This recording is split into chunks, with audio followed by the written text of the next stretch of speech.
साथियों, जय भीम, जय भारत, जय संविधान। और आज एक महत्वपूर्ण लाइव जो भारतीय संविधान दिवस की पूर्व संध्या पर मैंने आप लोगों से बात करने के लिए और भी कुछ जो चीज़ें मेरे मन में हैं वो आप तक पहुंचाने के लिए आज का लाइव मैंने सुनिश्चित किया कि भाई अपने लोगों से बात करनी चाहिए और अपने लोगों से बात करके उस आंदोलन कारवा को आगे बढ़ाते रहना चाहिए जो आंदोलन कारवा हमारे महापुरुषों ने चलाया था। तो हमेशा की तरह मैं आपके सामने लाइव हूँ भीम आर्मी फेसबुक पेज पे। साथियों, बात को शुरू करने से पहले करुणा के सागर तथागत गौतम बुद्ध, संत शिरोमणि सतगुरु रविदास जी महाराज, भगवान वाल्मीकि महाराज, गुरु नानक देव, संत कबीर, गुरु घासीदास, जो संत गुरु महापुरुष हुए हैं उन सभी को नमन करता हूँ। उसके उपरांत सामाजिक परिवर्तन के अग्रदूत राष्ट्रपिता ज्योतिबा फूले, छत्रपति साहू जी महाराज, छत्रपति शिवाजी महाराज, संत गाडगे जी महाराज, नारायणा गुरु, पेरियर रामास्वामी नायकर, प्यारेलाल यादव, बाबू जगदेव प्रसाद कुशवाहा, जननायक कपूरी ठाकुर, माँ रमाबाई, माँ फातिमा शेख, माँ जीजाबाई, माँ अवंतिका बाई लोधी, माँ झलकारी बाई, माँ सावित्रीबाई फूले, माँ फूलन देवी। आप बहुजन समाज में जन्मी वीरांगनाओं को भी, मातृशक्ति को भी नमन करता हूँ। मैं नमन करता हूँ बाबू जगदेव प्रसाद कुशवाहा, जननायक कपूरी ठाकुर, इनके साथ जो नायक हुए हैं इस देश में, जिनमें भगवान बिरसा मुंडा, तात्या भील, ऐसे युगों युगों तक याद रखे जाने वाले वीरों को, महापुरुषों को भी नमन करता हूं।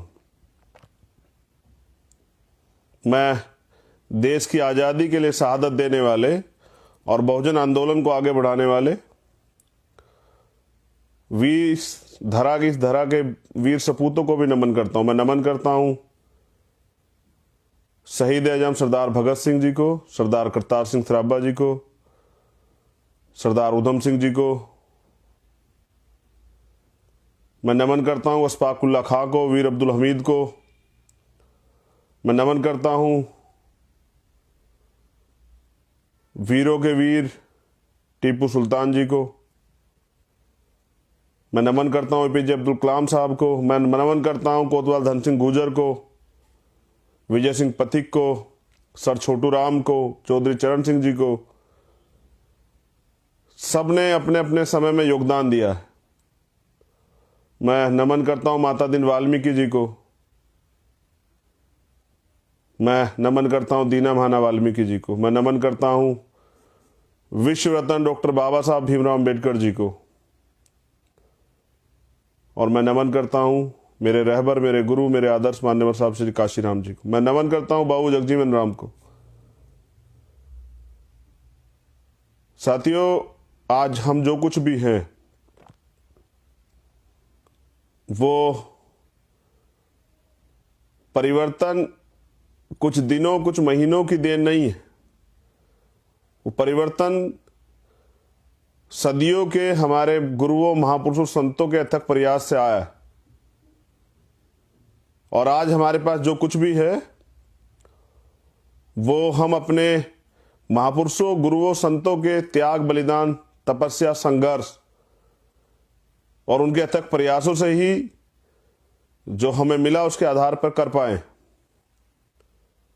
तो आज का जो लाइव था उसमें विशेष ये है, उसमें 2-3 पॉइंट विशेष है, लेकिन मैं एक एक पॉइंट पे बात करूंगा, महत्वपूर्ण भी है क्योंकि अब के बाद इसको बड़े संख्या पे तो भी हजारों की संख्या में लोग सुन रहे हैं, लेकिन लाइव के बाद सोशल मीडिया के माध्यम से, व्हाट्सएप के माध्यम से, यूट्यूब के माध्यम से लाखों लोग इसको सुनने का काम करेंगे और पूरे देश में काम करने वाले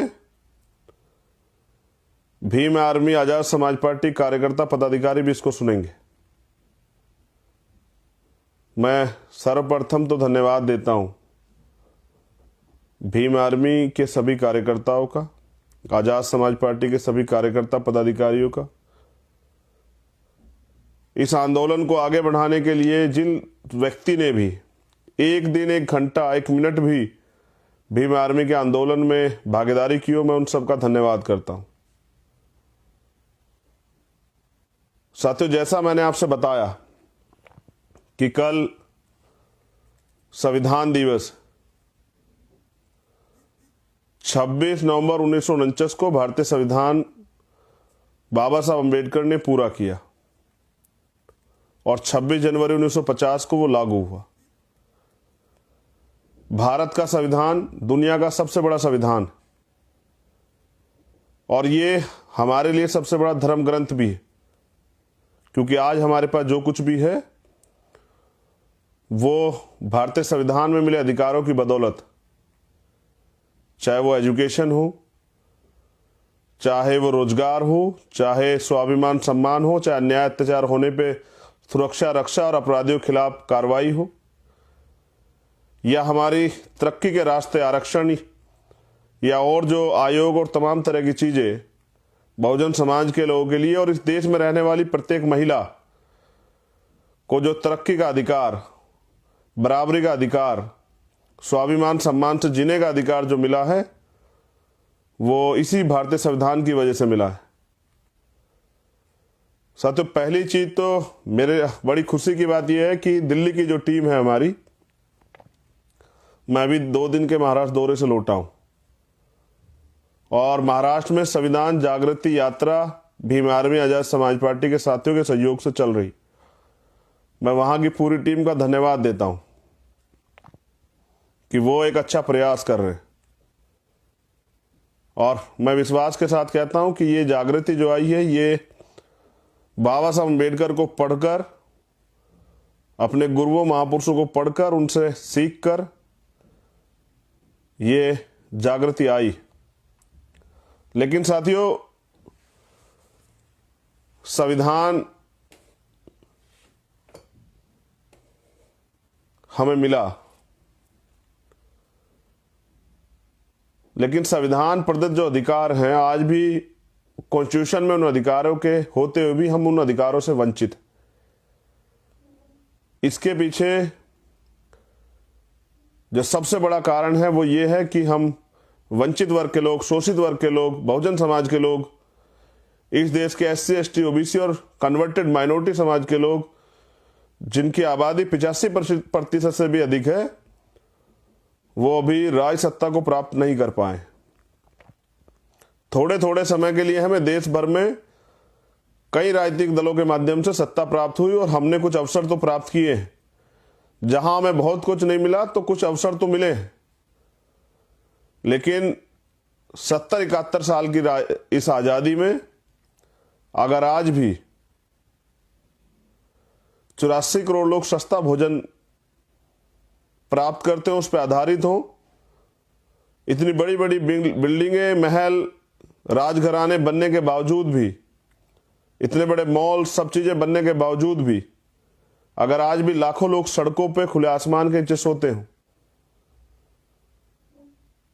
इतना रिसोर्सेज, इतनी संपत्ति होने के बावजूद भी, इतने संसाधन, इतने अधिकार और सरकारों के पास इतना फंड होने के बावजूद भी आज भी हजारों लोग भूखे पेट सोते हो, लाखों लोग भूखे पेट सोते हो, तो मैं समझता हूं कि जो बुनियादी रूप से काम होना था वो अभी नहीं हुआ है। क्योंकि साथियों, मैं अगर सच्चाई आपसे बताऊं तो सच्चाई ये है कि अभी इस देश में आर्थिक गैर बराबरी बड़े पैमाने पे, उस आर्थिक गैर बराबरी की वजह से लाखों करोड़ों लोग तो सुबह उठकर सिर्फ और सिर्फ अपने पेट की रोटी के लिए सोचते हैं, अपने परिवार की रोटी के लिए सोचते हैं, और जो बुनियादी सुविधाएं हैं, कपड़ा, किराया मकान का, बिजली का बिल और तमाम तरह की जो दैनिक जरूरतें, उनके बारे में ये सोच सोच के अपना जीवन उसी संघर्ष में निकाल देते हैं। लेकिन साथियों, क्या भारतीय संविधान को अगर पूर्ण रूप से लागू कराया जाए तो क्या कोई बड़ा परिवर्तन हो सकता है? तो इसके लिए मैं इतना ही कहूंगा कि संविधान के भाग 4 में जो नीति निर्देशक तथ्य हैं उनमें से एक पे काम हुआ, जिसको पंचायत राज आयोग कहा जाता है। और जब पंचायत राज आयोग आया तो स्टेट गवर्नमेंट की तरह, सेंट्रल गवर्नमेंट की तरह एक गांव की सरकार भी बनी,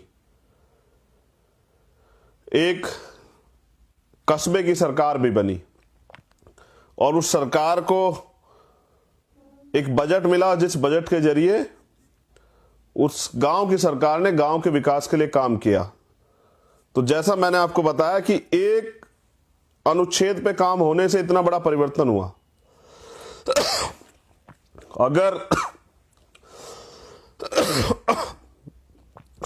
अगर संविधान के सभी आर्टिकलों को पूर्ण रूप से लागू किया गया तो मैं समझता हूं कि देश दोबारा से सोने की चिड़िया बन जाएगा, और जो गैर बराबरी, भेदभाव, अन्याय, अत्याचार, जुल्म जाति का शिकार इस देश का बहुजन समाज होता है, मुझे लगता है कि वो सब चीजें भी दुरुस्त हो जाएंगी। एक प्रभुत्व, मजबूत, ताकतवर भारत का निर्माण तभी संभव हो पाएगा जब इस देश में समता, समानता, बंधुत्व, भाईचारा स्थापित होगा, बनेगा। अब संविधान दिवस की इस पूर्व संध्या पे मैं ये समझता हूं कि मेरी जिम्मेदारी बनती कि इस देश में जो बहुजन समाज का सबसे बड़ा सामाजिक संगठन भीम आर्मी जो काम कर रहा है, जिसको आप सोशल मीडिया के जरिए, या अभी तो सोशल मीडिया को ही मैं कहूंगा, सोशल मीडिया के जरिए बड़े पैमाने पे या अखबारों के जरिए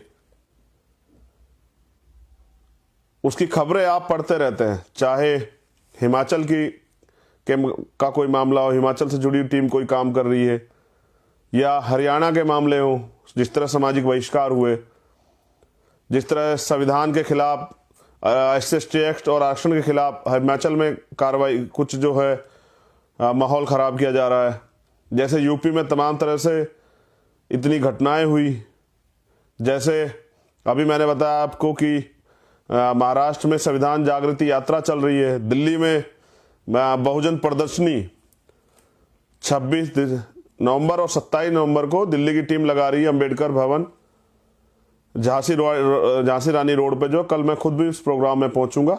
ये एक बड़ी पहल है, इसका कारण भी मैं आपको बताऊंगा कि इसके फायदे क्या है।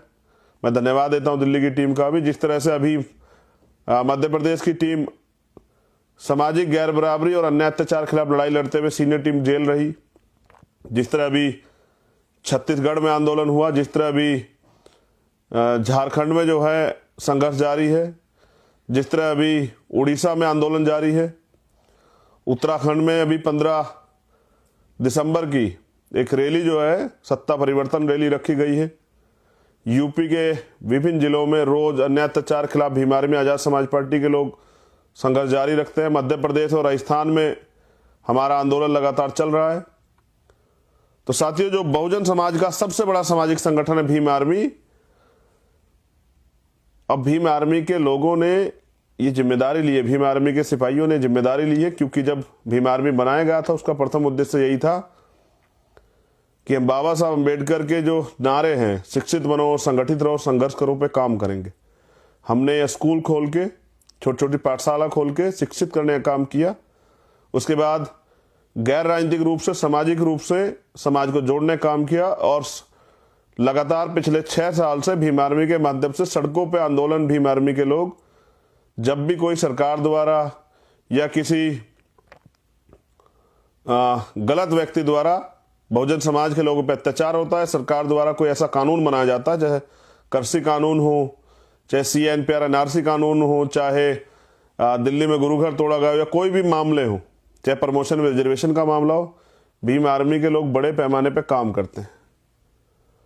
तो मैं उस संगठन का एक कार्यकर्ता होने के नाते ये समझता हूं कि अगर बुनियादी रूप से हम लोगों ने काम नहीं किया, मुझे आज अपने शुरुआती दौर की बात आपसे करनी पड़ेगी कि साथियों, अगर आपके घर पे संविधान ही नहीं है और आपने संविधान को पढ़ा ही नहीं है, आपने अपने अधिकार जाने ही नहीं हैं, आपने अपने कर्तव्य जाने ही नहीं हैं, संविधान में जो संवैधानिक खूबियां हैं, जो आर्टिकल हैं, अगर आपने उनको पढ़ा ही नहीं है तो आप उनको पालन कैसे करोगे।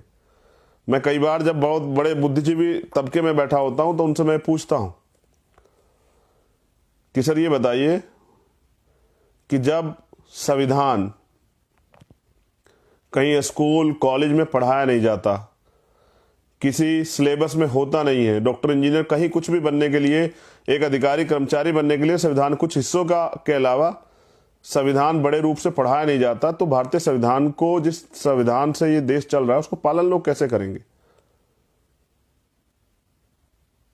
तो अंत ये बात निकल के आती कि संविधान को पढ़ना और आत्मसात करना जरूरी। तो हमने तो ये तय किया है कि भारतीय संविधान को सिलेबस में, जो भारत का सिलेबस है, जो पाठ्यक्रम है, उस पाठ्यक्रम में भारतीय संविधान को शामिल करा जाना चाहिए। जो लोग बचपन से ही अपने अधिकारों को जाने, अपने कर्तव्यों को जाने, अपने राइट्स को जाने और कोई किसी के राइट्स के खिलाफ गलत कार्य या गलत भावना से ना शब्द कहे ना कोई कार्य करे। एक और बड़ी बात, कल एक और पहल हम लोग करेंगे।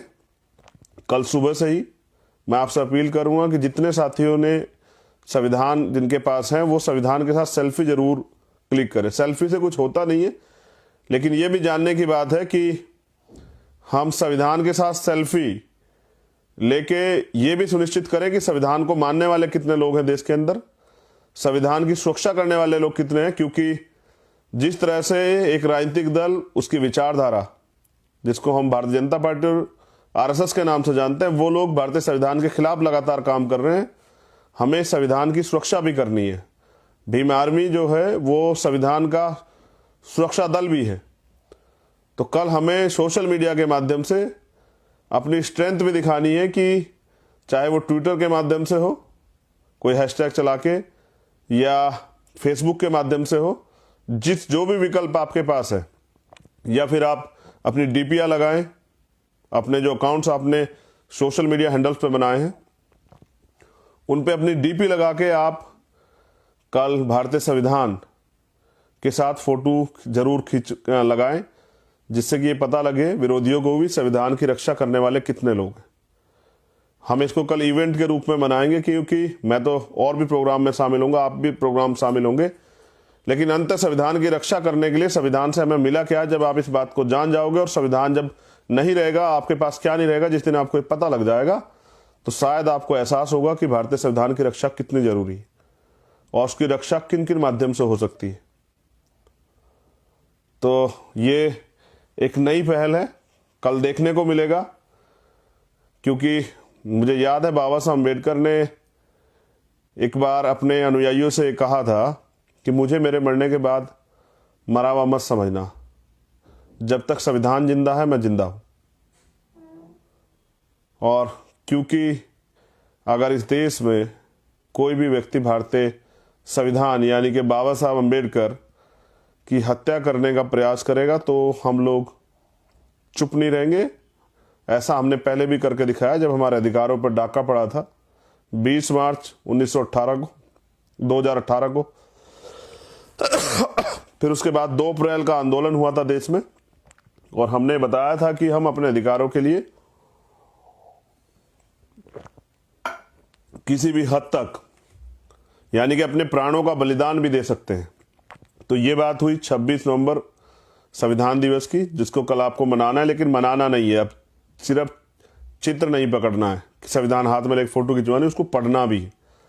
कल आप ये सुनिश्चित करेंगे कि आपके मूल कर्तव्य क्या हैं और आपके मूल अधिकार क्या हैं, ये कल आप जरूर पढ़ें, क्योंकि जब आप अपने अधिकारों को जानोगे तभी तो उसका प्रयोग करोगे, और जब आप अपने कर्तव्य को जानोगे तभी तो उस ड्यूटी का पालन करोगे। भाई कहीं आप कोई काम करते हैं तो आपको बताया जाता ना कि आपका क्राइटेरिया क्या है, आपको कहाँ काम करना है, किस क्षेत्र में काम करना है, कितना काम करना है, आपके अंदर क्या क्या चीज़ें आती हैं। तो अभी भारतीय संविधान को ही पढ़ाया नहीं जाता। तो इस देश में व्यक्ति कितना भी पढ़ा लिखा हो, लेकिन अगर संविधान नहीं पढ़ा तो उसको क्या पता संविधान में उसको क्या अधिकार मिले या उसकी संवैधानिक कर्तव्य क्या देश के प्रति। तो ये भारतीय संविधान पे मेरी बात हुई। एक सेल्फी, जिसका मैंने कहा कि भाई सेल्फी हम लोग जो हैं खिंचवाने वाले हैं कल, और सेल्फी के साथ फोटो जो है उसको सोशल मीडिया पे लाने वाले हैं, क्योंकि आज का जो ज़माना है वो सोशल मीडिया का है। और अब मैं यहाँ बैठे भी दुनिया में रहने वाले लोग मुझे सुन रहे हैं, मुझे खुद दिखाई दे रहा है, बहुत सारे NRI जो हैं मेरे भाई और इस आंदोलन के सहयात्री सुन रहे हैं, जो इस मेरे साथ ही समकालिक आंदोलन को आगे बढ़ाने काम कर रहे हैं। तो ये एक बड़ा नेटवर्क है, बड़ा प्लेटफार्म है, जिसके जरिए मैं दुनिया में आज मुझे सुना जा रहा है। तो मैं समझता हूँ कि मैं धन्यवाद करता हूँ बाबा साहब अम्बेडकर का कि उनकी वजह से यह अवसर हमें मिला, क्योंकि अगर अवसर नहीं मिलेगा तो हम क्या कर सकते हैं इसका पता कैसा लगेगा, हम किस तरह से दिखा सकते हैं कि हमारे अंदर कितनी ताकत है। सोचिए अगर आपको पढ़ने का अवसर ना मिले तो आप जब पढ़ोगे नहीं तो IAS IPS डॉक्टर इंजीनियर कैसे बनोगे। तो जब आपको पढ़ने का अवसर मिलेगा तभी तो आप अपनी स्ट्रेंथ, अपनी ताकत, अपनी क्षमता और अपने ज्ञान का प्रदर्शन कर सकते हैं। तो जब बाबा साहब को यहाँ पढ़ने का समय मिला वो यहाँ पढ़े, किन परिस्थितियों में पढ़े ये आपने भी देखा, कितने अपमान सह के पढ़े, लेकिन पढ़े। उसके बाद वो विदेश में जाके पढ़े, और एक समय आया कि वो भारत के संविधान लिखने के लिए इस देश में रहने वाले सभी नेतागणों को जरूरत पड़ी बाबा साहब अम्बेडकर की, और बाबा साहब अम्बेडकर के अथक प्रयास से ये संविधान पूरा हुआ। तो ये भारतीय संविधान की बात हुई। अब मैं कुछ इंपॉर्टेंट बात आपसे एक और कर लूं। 3 दिसंबर मेरा जन्म दिवस है, लेकिन जन्म दिवस से ज्यादा इंपॉर्टेंट ये है कि जिस उद्देश्य को लेकर हम चले हैं, ये आपको समझना पड़ेगा कि ये उद्देश्य क्या है, ये लक्ष्य क्या है, और ये लक्ष्य कैसे प्राप्त किया जाएगा। हमारा लक्ष्य, हमारा उद्देश्य है इस देश में शासक वर्ग बनना, और शासक वर्ग बनना इतना आसान काम नहीं है। शासक वर्ग बनना यानी कि कानून बनाने की शक्ति अपने हाथ में लेना, यानी कि अपनी तरक्की के रास्ते खोलना, यानी कि गुलामी की दीवारों को, गुलामी की जंजीरों को काट देना। बाबा साहब अम्बेडकर ने आपको बहुत दिन पहले कहा था कि जाओ अपने घर की दीवारों पर लिख दो कि हम इस देश के शासक हैं, या हमें इस देश का शासक बनना है। आप मेरी छोड़िए, मैं तो एक अदना सा सिपाही हूं, छोटा सा इस मिशन का। लेकिन क्या आपने बाबा साहब अम्बेडकर की बात मानी? क्या आपने अपने घर की दीवारों पर लिखा? और अगर आपने दीवारों पर नहीं लिखा या लिखा तो क्या आपने शासक बनने का प्रयास किया? तो आज आत्मचिंतन, आत्माकलन की जरूरत आ चुकी है कि बाबा साहब द्वारा जो संविधान प्रदत्त अधिकार है वो भी छीनने की कगार पे है। जिस तरह सारे सरकारी सिस्टम को प्राइवेट करके आरक्षण व्यवस्था खत्म की जा रही, जिस तरह से आज भी भूमिहीन है बड़े पैमाने पे इस देश का वंचित वर्ग जो है, जिस तरह से आप जब अपने अधिकारों के लिए बात करते हो तो आपको पुलिस का अन्याय और जुल्म का शिकार होना पड़ता, जिस तरह से आज भी एट्रोसिटी, आज़ादी के 70-71 साल बाद भी आज भी रेप, हत्याएं, सामूहिक बहिष्कार, सामूहिक नरसंहार, घर जला देना, घोड़ी से उतार देना, मूछें रखने पे अपमानित करना, इसके अलावा तमाम तरह का सोशल बाइकआउट और तमाम तरह की और परेशानियां, भेदभाव, अपमान, ये सब आज भी आपको सहना पड़ता है। तो भारत में कितनी प्रगति हुई है? क्यों किसी ने इसको अपना दर्द नहीं समझा? क्यों किसी ने इसको दर्द समझ के वंचित वर्ग के लोगों का जो उपवास उड़ाया जाता, अपमान उड़ाया, क्यों उसको ये नहीं समझा कि इस परेशानी को, इस बीमारी को भी खत्म करना चाहिए? क्यों ये जातिवादी व्यवस्था, जो जाति व्यवस्था है, वो इस देश के इन राजनीतिक दलों के मैनिफेस्टो में क्यों नहीं है? तो मेरा जवाब उस पर यह है क्योंकि उनको इससे परेशानी ही नहीं है। कुछ लोग इस देश में गैर बराबरी पर आधारित इस जाति व्यवस्था को बना के रखना चाहते हैं, जो इंसानों को बांटने का काम करते हैं। जितना जातियों में बटा रहेगा इंसान, उतना ही भाईचारा नहीं बनेगा, और जब भाईचारा नहीं बनेगा तो देश में एकता कैसे आएगी? और जब हम एकजुट नहीं होंगे तो हम इस देश की तरक्की के लिए लड़ेंगे कैसे? अभी तो हम के पर्टिकुलर जातियों की, धर्मों की लड़ाइयां लड़ रहे हैं। तो मैं समझता हूं धीरे धीरे मेरे विरोधी लोग भी जब इस बात को समझेंगे और इस बात को महसूस करेंगे कि हम लोग परिवर्तन की लड़ाई लड़ रहे हैं और परिवर्तन की शुरुआत आज नहीं तो कल होनी है, तो मुझे विश्वास है कि वो भी इस बात का समर्थन करेंगे कि अगर आज भारत कई कारणों से पीछे है, उसका सबसे बड़ा कारण इस देश में फैला बड़े पैमाने पर जातिवाद है। और जो जातिवाद से मुक्ति की बात करते हैं, जातिहीन समाज बनाने की बात करते हैं, वो इस देश का चरित्र है कि उन्हीं लोगों को जातिवादी कह के और ये बताने का प्रयास किया जाता है कि भाई ये लोग जातिवाद को बढ़ावा दे रहे हैं। बाबा साहब अम्बेडकर ने 1,500 जातियों में बटे शेड्यूल कास्ट को, 1,500 करीब जाति में बटे शेड्यूल ट्राइब को, 3,000 करीब 3,700 कुछ जातियों में बटे अन्य पिछड़े वर्ग के लोगों को, बैकवर्ड समाज के लोगों को एकजुट करके वर्गों में बनाने का काम किया, जिसको SC ST OBC कहते हैं। और भी बहुत सारे लोगों को माइनॉरिटी के जरिए एकजुट करने का काम किया। बाबा साहब अम्बेडकर ने तो प्रयास किया था कि इन वर्ग के लोगों में एकता बने, लेकिन इस ब्राह्मणवादी मनुवादी व्यवस्था ने इनको जातियों के आधार पर तोड़ के समाज को जुड़ने नहीं दिया गया और इनको बताया कि आप उस जाति से ऊंचे हो, आप उस जाति से नीचे हो और आपको इस जाति के साथ नहीं खड़ा होना है, आपका सामाजिक अपमान होगा।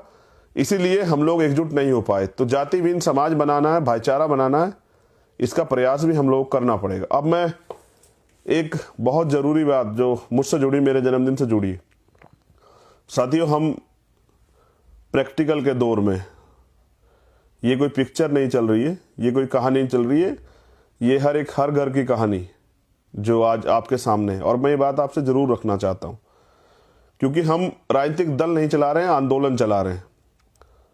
कोई जो बात मैं आपसे कहने वाला हूं, कोई राजनीतिक दल का नेता कार्यकर्ता भी आपको कहे तो आप मुझे बताना।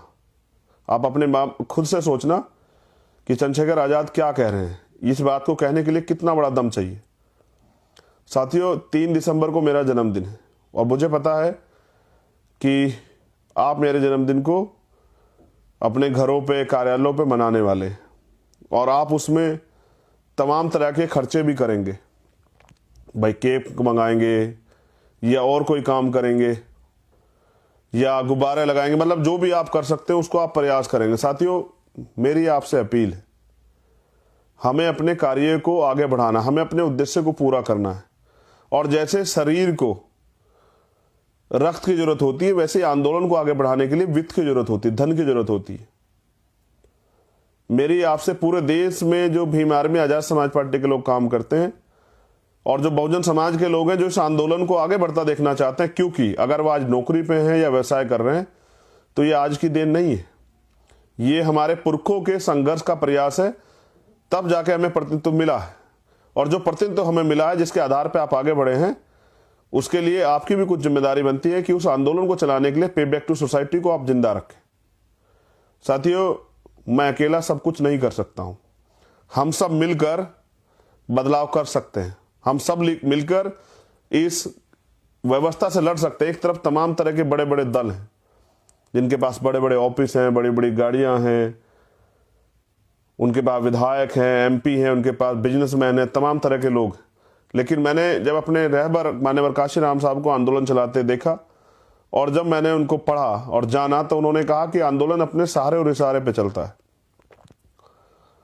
तो मैं आपसे निवेदन करता हूं कि जिस दिन मेरा जन्मदिन है, उस दिन आप और कोई खर्चा ना करके, जिस तरह से आप धार्मिक स्थलों पे लंबे समय से जाकर लाइन में खड़े होके अपनी जिम्मेदारी को अदा करते हैं, अपने इष्ट को, अपने जिसको भी आप मानते हैं उसको नतमस्तक होते हैं, तो साथियों, इस आंदोलन को चलाने के लिए जो सहयोग की जरूरत, पार्टी का अकाउंट नंबर आपके समक्ष है, आपकी जानकारी में मैं डाल भी दूंगा कल भी। मैं चाहता हूं कि पूरे देश से कार्यकर्ता जो भी सहयोग करना चाहते हैं, क्योंकि यूपी और पंजाब, उत्तराखंड, 3 स्टेट में तो इलेक्शन है 2022 का। और जैसे मैंने कहा, कोई अगर सहारा देगा तो इशारा भी देगा। और ये आंदोलन इशारों पे नहीं चलता है। ये आंदोलन तो बाबा साहब अम्बेडकर से पहले राष्ट्रपिता ज्योतिबा फूले, उनसे उनके बाद जो है मान्यवर काशीराम साहब और हमारे और महापुरुषों ने चलाया। ये आंदोलन तो विचारधारा का आंदोलन, ये मिश्रण से चल ही नहीं सकता है। और मैंने जो कहा कि आज जो कारपोरेट सेक्टर है, जो तमाम तरह का जिससे हमें परेशानी है, वो सब चीजें उन लोगों के हाथ में जो लोग इस व्यवस्था को बनाए रखना चाहते हैं। तो मेरी आपसे अपील है कि मेरे जन्मदिन के अवसर पे जो भी सहयोग आप इस आंदोलन को चलाने में, मैं अपने भूखे प्यासे, कमजोर और आर्थिक रूप से कमजोर, जो आर्थिक रूप से कमजोर, मानसिक रूप से कमजोर नहीं है, शारीरिक रूप से कमजोर नहीं, आर्थिक रूप से कमजोर मेरा जो बहुजन समाज है, मैं उन लोगों से अपील कर रहा हूं। क्योंकि अगर मैं अपनी तकलीफ आपसे नहीं कहूंगा तो किससे कहूंगा भाई। इस आंदोलन को चलाने के लिए, जैसे मैंने कहा कि शरीर को स्वस्थ रखने के लिए रक्त की जरूरत होती है, उसी तरह से आंदोलन को आगे बढ़ाने के लिए वित्त की जरूरत होती है। मैं पहला शख्स ऐसा नहीं हूं जिसने ये योगदान लिया। मान्यवर काशीराम साहब इसका बड़ा उदाहरण है। वो तो अपने जन्मदिन के अवसर पे अपने साथियों से अपने वजन के बराबर आर्थिक मदद, या अपनी उम्र, कुछ समय तक अपनी उम्र के बराबर मदद के लिए लोग अपने साथियों से कहते थे। लेकिन उस समय उनके साथी इस योगदान को बड़े पैमाने पर करते थे। आज मैं भीम आर्मी की विधानसभा, आम कार्यकर्ता, जिला कार्यकर्ता, मंडल कार्यकर्ता, प्रदेश कार्यकर्ता, आजाद समाज पार्टी के जो आम कार्यकर्ता, विधानसभा कार्यकर्ता, ब्लॉक कार्यकर्ता, जिला कार्यकर्ता, मंडल कार्यकर्ता, संभाग कार्यकर्ता, पदाधिकारी, जो या जिन सभी उसमें जो पदाधिकारी, हमारे महिला मोर्चा, हमारा लीगल सेल, हमारा मिशन 78, मैं आप तमाम लोगों से अपील कर रहा हूं कि आंदोलन को तेजी से चलाने के लिए, इस आंदोलन को धार देने के लिए, इस आंदोलन को मजबूत करने के लिए आज वित्त की जरूरत आन पड़ी है।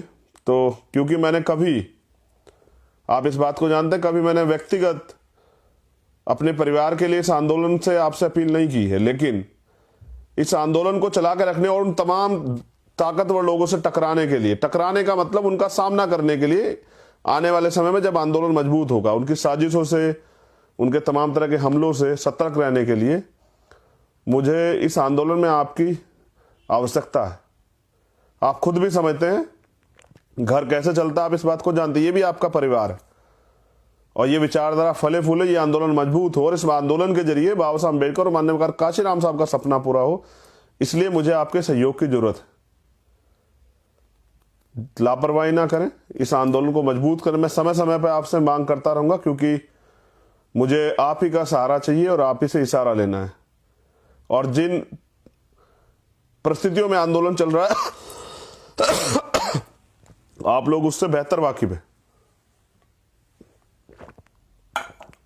किस तरह से हमारे कार्यकर्ता सस्ते संसाधनों का प्रयोग करके इस आंदोलन को आगे बढ़ाने का काम कर रहे हैं।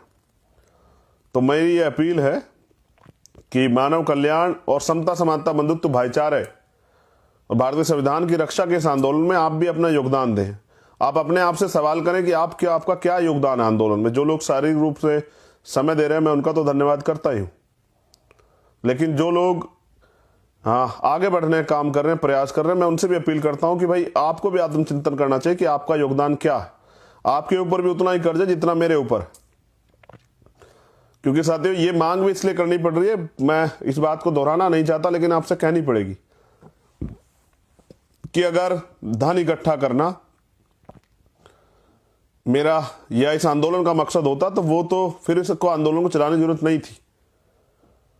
फिर तो किसी भी दल से की पार्टी ज्वाइन करके और विधायक एमपी बन के धन कमाया जा सकता था, बंगले गाड़ियां अरेंज की जा सकती थी, फार्म हाउस बनाए जा सकते थे, लेकिन उससे मेरा लाभ हो सकता है। इस देश के करोड़ों वंचित वर्ग के लोगों का लाभ नहीं होगा। इस देश के करोड़ों वंचित वर्ग के लोगों का लाभ तब होगा जब इस विचारधारा, जो बहुजन विचारधारा, उससे जुड़ा हुआ जो आंदोलन है वो ताकतवर होगा और उस आंदोलन के जरिए उनकी तरक्की के रास्ते खुलेंगे, उनकी भारतीय संविधान के जो संविधान प्रदत्त अधिकार हैं वो लागू होंगे।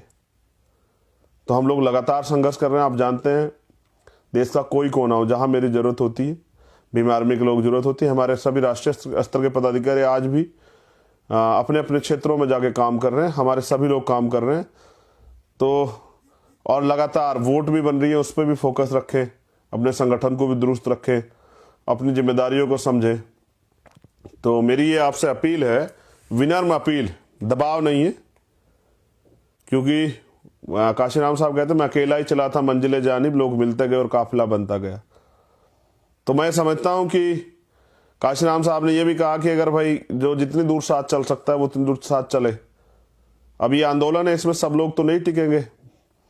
जिन लोगों के जो लोग जुड़े हैं और उनके जो व्यक्तिगत उनकी महत्वाकांक्षा अगर वो पूरी नहीं होगी तो वो चले जाएंगे, लेकिन हमें आंदोलन तो नहीं रोक सकते, क्योंकि ये आंदोलन तो जिंदा रखना है। ये आंदोलन जिंदा नहीं रखेंगे तो हम पिछली लाइन में खड़े हो जाएंगे और फिर समझिए कि दूसरों की तरह इस विचारधारा का अंत हो जाएगा। इस विचारधारा का अंत नहीं होने देना। ये विचारधारा जिंदा है तो हमारे महापुरुषों का त्याग बलिदान जिंदा है। तो मेरी विनम्र अपील है कि कोई भी साथी मेरी बात से हटके कोई अनावश्यक खर्चा ना करे, और वो जो खर्चा आप मेरे जन्मदिन के अवसर पर करना चाहते हैं उस खर्चे से मैं आपसे अपील करूंगा कि कल मैं पार्टी का अकाउंट नंबर दोबारा से भीम आर्मी फेसबुक पेज पे और ट्विटर अकाउंट्स पर डलवाऊंगा। मेरे आपसे निवेदन है कि आपका समय तो खर्च होगा बैंक जाने में, लेकिन इस आंदोलन को आगे बढ़ाने के लिए मुझे आपके मदद की जरूरत है। आप जो आपके लिए सक्षम हो, जो आप योगदान देना चाहते हैं उस आंदोलन में योगदान जरूर दें।